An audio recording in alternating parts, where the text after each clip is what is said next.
Diogenes demonstrated this 2,400 years ago when he engaged in self-gratification in the public square and remarked, "If only hunger could be satisfied as easily." Using his stark insights, I can show you within the next 17 minutes of this video why every man who has ever loved a woman has been misled by the greatest deception ever perpetrated. By the end, you will either leave shattered or liberated. Imagine a man so free, so unrestrained, that he lived in a cask, engaged in public indecency, and told Alexander the Great to move from his sunlight. Diogenes of Sinope was not just a thinker. He was a hunter of illusions, a man who wielded truth like a blade and cut through the falsehoods of society. His greatest target was the illusion of love. Most men never recover from their first heartbreak. They spend years, decades, chasing the spectre of a feeling that was never genuine to begin with. But Diogenes, he never pursued, he never pleaded, he never knelt before the shrine of a woman's affection, and because of that he was the freest man who ever lived. Let me tell you a tale you've never heard. In ancient Athens, a beautiful courtesan named Lais was the obsession of every wealthy man in the city. Kings, generals, poets, they all threw themselves at her feet, offering fortunes for a single night in her bed. One day, a young philosopher, arrogant and smitten, approached Diogenes and boasted, "Lai looks at me with favor, she smiles when I speak." Diogenes, without looking up from his meal of raw onions, replied, "You poor fool, that smile costs 300 drachmas." The young man stormed off furious, but a week later he returned broken. Laius had drained his coin purse and moved on to a richer man. Diogenes laughed and said, "The only difference between you and a beggar is that the beggar knows he's being robbed." This is the first lesson. Women do not love as men love. In the shadows of Athens there were whispers of other men who had fallen prey to the allure of lies. Men of great stature and wealth, reduced to mere shadows of themselves, haunted by the memories of her fleeting affections. These men, once proud and powerful, found themselves wandering the streets, their spirits broken, their fortunes squandered. Diogenes observed these tragedies with a keen eye, understanding that the path to true freedom lay not in the arms of a woman, but in the mastery of one's own desires and emotions. He saw how these men, once mighty and respected, became hollow shells, their lives dictated by the whims of a courtesan who saw them as nothing more than sources of temporary pleasure and material gain.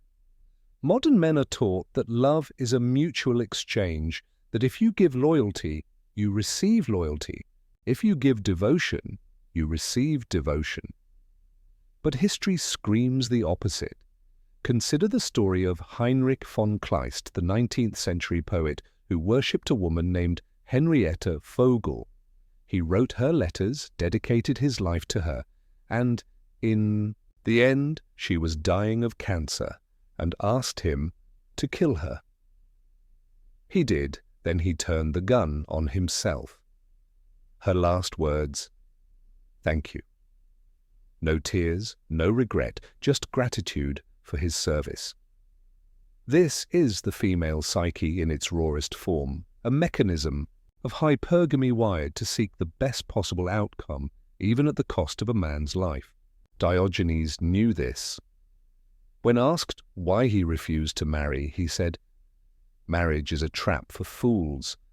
Why chain yourself to a creature that will always seek a stronger link?" In the annals of history, there are countless tales of men who have been led astray by the siren song of love. Men who have built empires, conquered nations, and achieved greatness only to be brought low by the whims of a woman's heart. These stories serve as cautionary tales, reminding us of the dangers of placing our happiness and self-worth in the hands of another. Diogenes understood this all too well, and he sought to teach others the folly of their ways, to show them the path to true freedom and self-mastery. Every man remembers his first betrayal. Maybe it was the girl in high school who kissed you behind the bleachers, then laughed when her friends found out. Maybe it was the fiancé who swore eternity, only to leave the moment a wealthier man appeared. The details don't matter. The wound is the same. Here's the truth no one will tell you. Your pain is not an accident. It is a design. In ancient Sparta, boys were taken from their mothers at age 7 and thrown into the wilderness to survive. The weak died. The strong returned as warriors. Why? Because the Spartans knew suffering is the only teacher that matters. Your heartbreak is not a tragedy. It is your first and only real lesson in female nature. Diogenes put it best. A man who cries over a woman is like a dog howling at the moon. The moon does not hear, the moon does not care. The Spartan agoge, a rigorous training program, was designed to forge young boys into fearless warriors. It was a brutal and unforgiving system, but it produced some of the most formidable soldiers the world has ever known. These warriors were taught to embrace pain, to welcome hardship, and to find strength in adversity. They understood that true power comes from within, from the unyielding spirit that refuses to be broken, no matter the odds. Diogenes, too, embraced this philosophy, living a life of austerity and self-denial, finding freedom in his rejection of societal norms and expectations. But what if I told you there's a way to turn that pain into power, that the very force which crushed you can be weaponized? This is where the weak turn away and the strong begin. There is a moment in every man's life when the veil is torn away. It happens suddenly, a single brutal revelation that shatters the illusion he has clung to since childhood. For some, it comes in the cold silence of an empty bed after she leaves. For others, it arrives in the smirk of a woman who knows she holds all the power. But no matter how it happens, the lesson is always the same. Love is not a contract. It is a game, and you have been playing blindfolded. In the darkest moments of our lives, when the weight of the world threatens to crush us, we have a choice. We can succumb to the pain, allowing it to consume us, to dictate our actions and define our lives, or we can rise above it, using it as a catalyst for growth and transformation. We can forge our suffering into a weapon, a tool to be wielded in the pursuit of our goals and dreams. This is the path of the warrior, the path of the man who refuses to be broken, who finds strength in adversity and power in pain. Diogenes understood this better than any philosopher before or since. While Plato scribbled fantasies about ideal forms and Socrates debated morality, Diogenes lived in a barrel, engaged in public indecency, and laughed at men who still believed in fairness. He was not cruel, he was not bitter, he was simply awake, and that is what made him dangerous. History remembers the men who transformed agony into strength.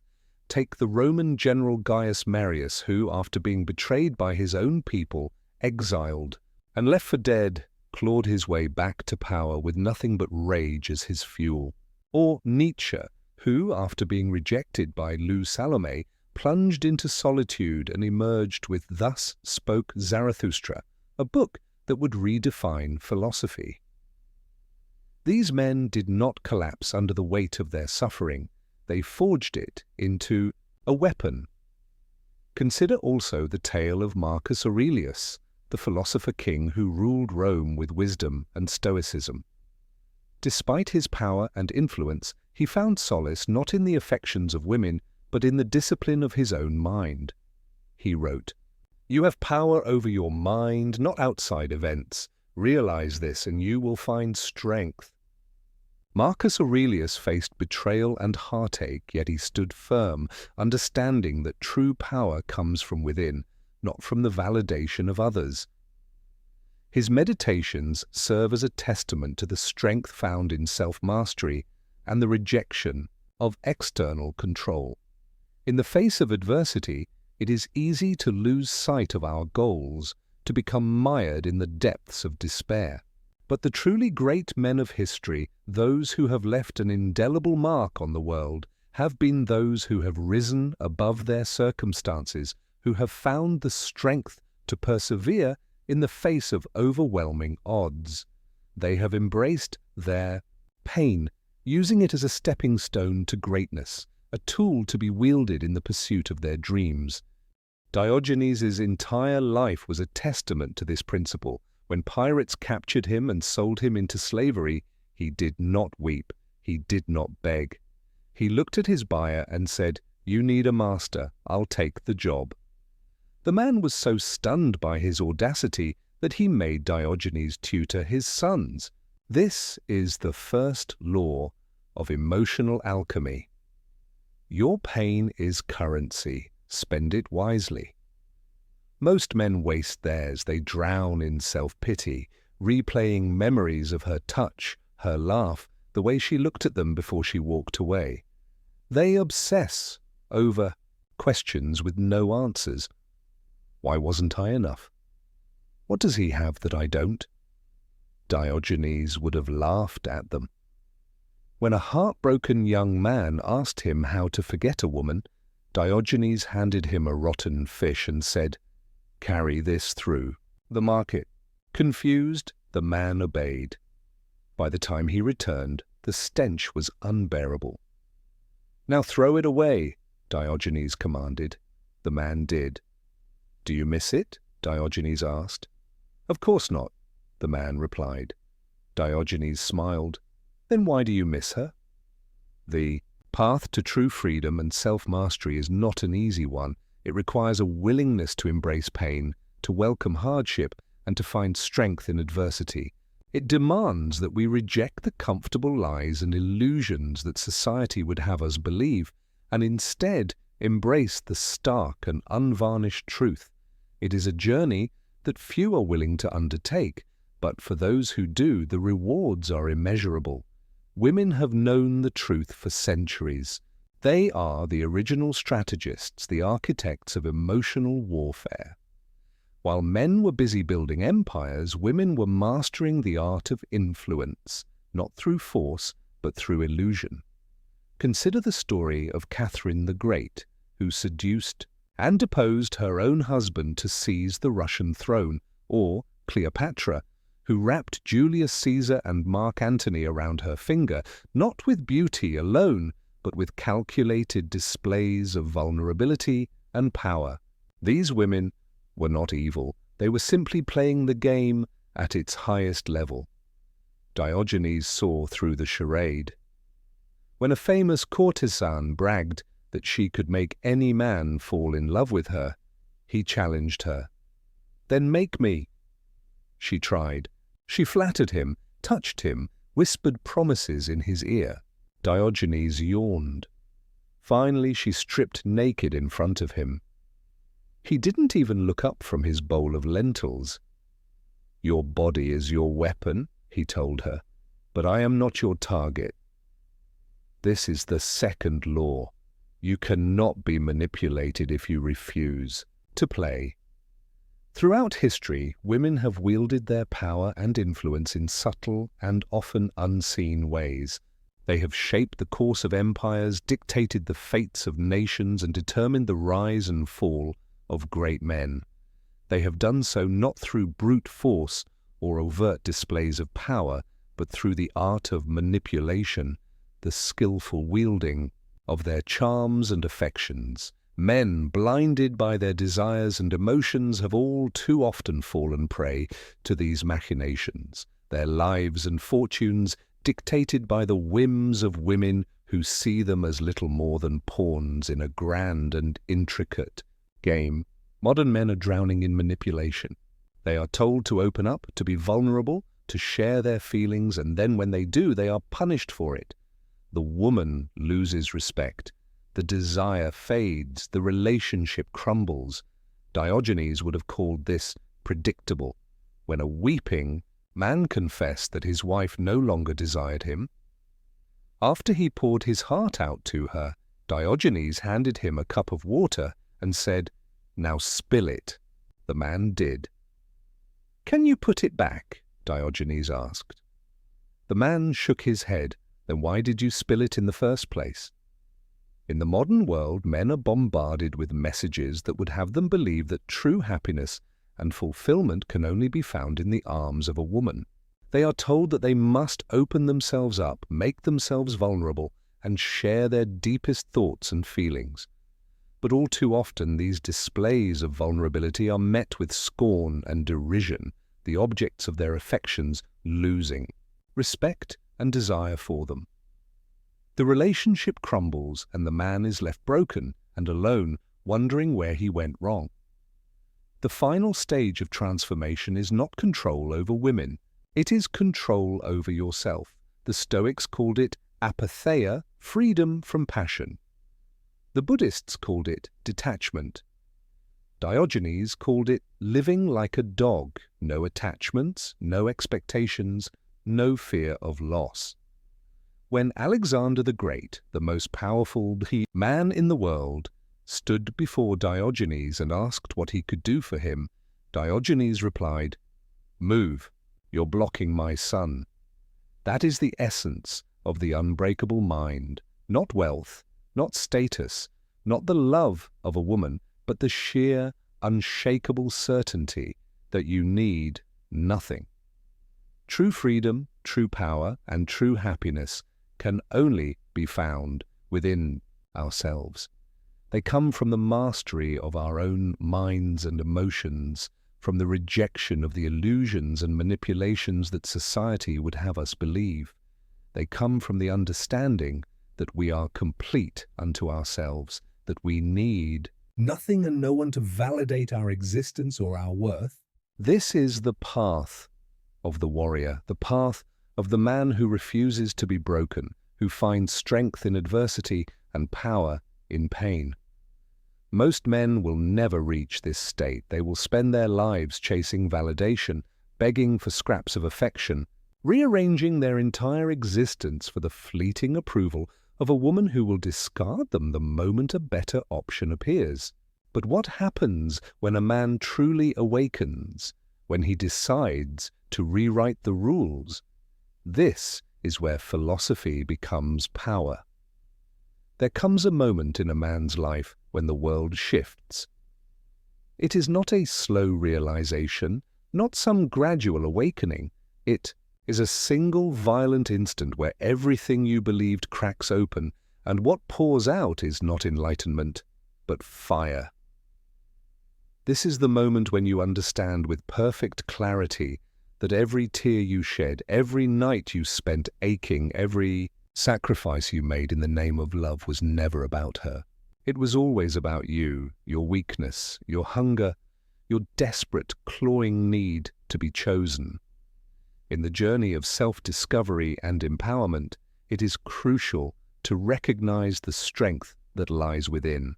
The stories of Diogenes, Marcus Aurelius, and countless others serve as beacons of wisdom, guiding us through the tumultuous seas of emotion and societal expectations.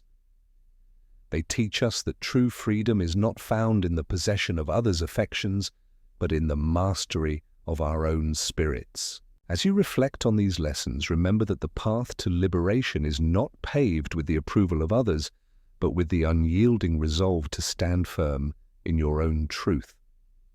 Embrace the fire within, for it is the forge in which the unbreakable man is made. Diogenes knew this truth better than any man who ever lived.